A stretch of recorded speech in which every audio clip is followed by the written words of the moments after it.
Have you ever stopped to ask yourself, what does it mean to be an emotionally healthy adult? Let's think of emotional health as a complex puzzle. Each piece represents a different element of our lives: work, relationships, personal growth, and so on. When these pieces fit together harmoniously, we achieve emotional well-being. But when they don't, we experience discomfort, stress, and often a sense of unfulfillment. Emotional well-being in adulthood is not just about feeling good. It's about being able to handle life's ups and downs, build strong relationships, and lead a fulfilling life. It's about resilience, self-awareness, and the capacity to manage our emotions in a healthy way. But let's be honest, maintaining emotional health as an adult isn't always easy. Life is full of challenges: work pressures, relationship issues, financial stressors, health concerns, the list goes on. All these factors can affect our emotional health, making the puzzle a bit more difficult to solve. Interestingly, our emotional well-being can also impact many other aspects of our lives. For example, it can influence our physical health, our job performance, and our relationships. Emotionally healthy adults are more likely to be physically healthy, perform better at work, and form strong, satisfying relationships. In the next few scenes, we'll delve deeper into these aspects. We'll explore the trials and triumphs of intimacy and relationships, the double-edged sword of work and career development, the reality versus myth of midlife crisis, and the journey of adjustment and growth in adulthood. Each of these topics is a piece of the puzzle, and by understanding them, we can better navigate the complexities of emotional health in adulthood. So as we can see, emotional well-being is a crucial part of adulthood, and it's intricately tied to many other aspects of our lives. Now let's turn our attention to the role of intimacy and relationships in adult emotional health. Intimacy and relationships in adulthood are as exciting as they are challenging.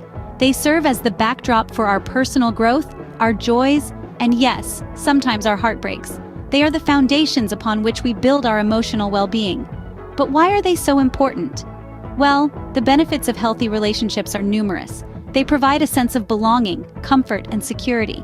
They can be a source of joy, laughter, and shared experiences that enrich our lives. They offer a safe space for us to express our feelings, to be heard, and to be understood.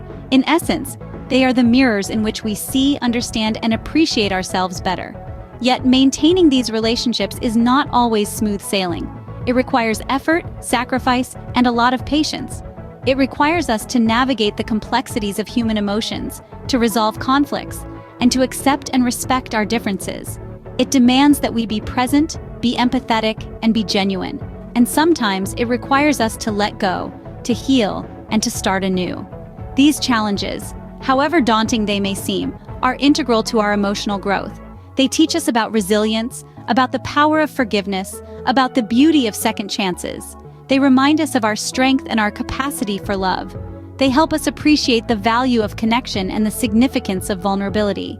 And when we triumph over these trials, we do not just strengthen our relationships, we also fortify our emotional health.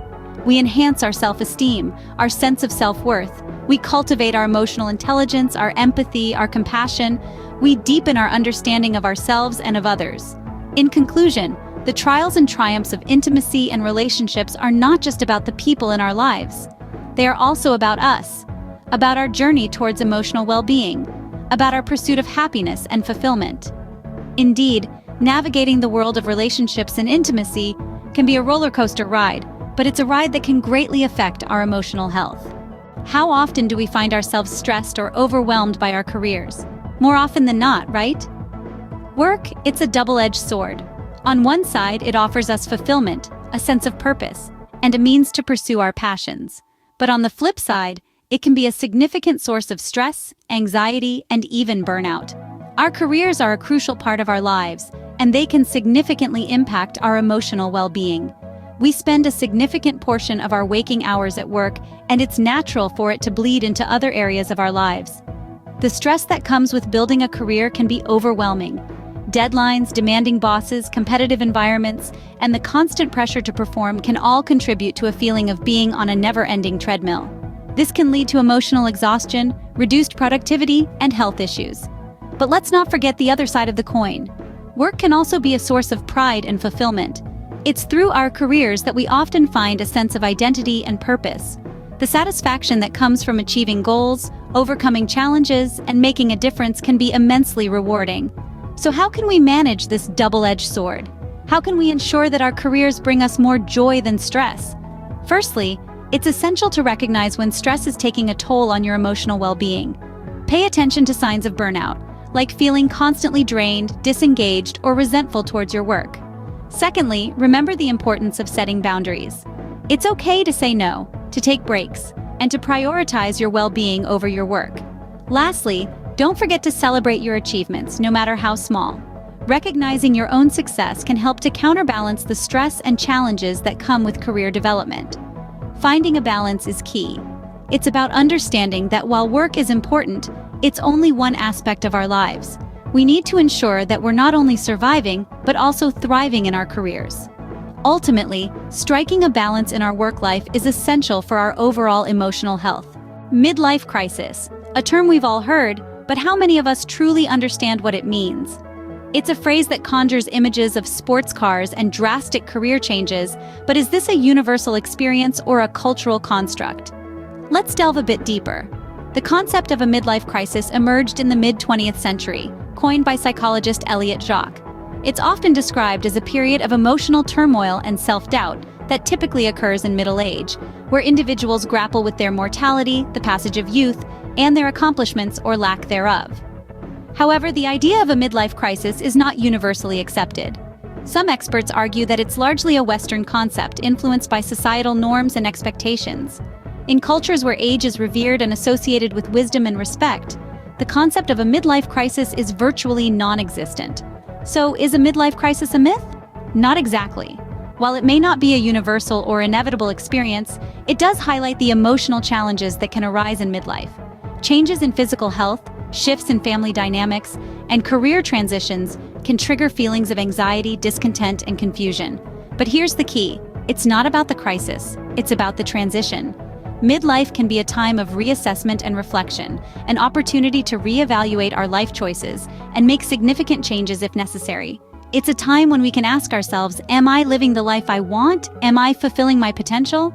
Coping with these challenges requires resilience, self-understanding, and often a good support network. It's about finding meaning and purpose, embracing change, and growing from the experience. And remember, struggling with change or feeling unsettled doesn't mean you're having a crisis. It's a natural part of life's journey and can lead to profound personal growth and a deeper understanding of oneself. Whether or not we go through a midlife crisis, midlife can definitely be a time of significant emotional upheaval and growth. So let's not fear midlife, but embrace it as a time of reflection, reassessment, and potentially reinvention. So, what can we take away from all this? Adulthood is a multifaceted journey, a tapestry woven with threads of triumphs, trials, joys, and challenges. It is a journey of continuous adjustment and growth, a path that often requires us to navigate complex emotional landscapes and intimate relationships. But let's not forget, it's also a journey of exploration and self-discovery. Every step you take, every decision you make, every relationship you build or let go, contributes to your understanding of who you are and what you want from life. It's about finding your place in the world and learning to balance your personal desires with the needs of those around you. Work and career development play a significant role in this journey. They offer opportunities for personal fulfillment and financial stability, yet they can also be sources of stress and anxiety. It's a double-edged sword indeed. But remember, it's not just about climbing the corporate ladder or achieving professional success. It's about finding meaningful work that aligns with your values and contributes to your overall sense of well-being. And then there's the midlife crisis, a concept that has become somewhat of a cultural cliché. Is it a myth or a reality? The answer is not black and white. Yes, midlife can bring challenges and changes that can feel overwhelming, but it can also be a time of profound growth and self-discovery, a time to reassess your priorities and make positive changes in your life. Ultimately, emotional well-being is not a static state. It's a dynamic, ongoing process.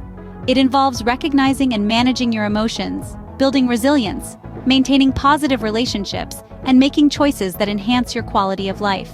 It's about being in tune with your feelings and learning to navigate life's ups and downs with grace and resilience. Remember, emotional health is not a destination, but a journey that's as complex and rewarding as life itself. subscribe, and don't forget to take care of yourselves. Goodbye.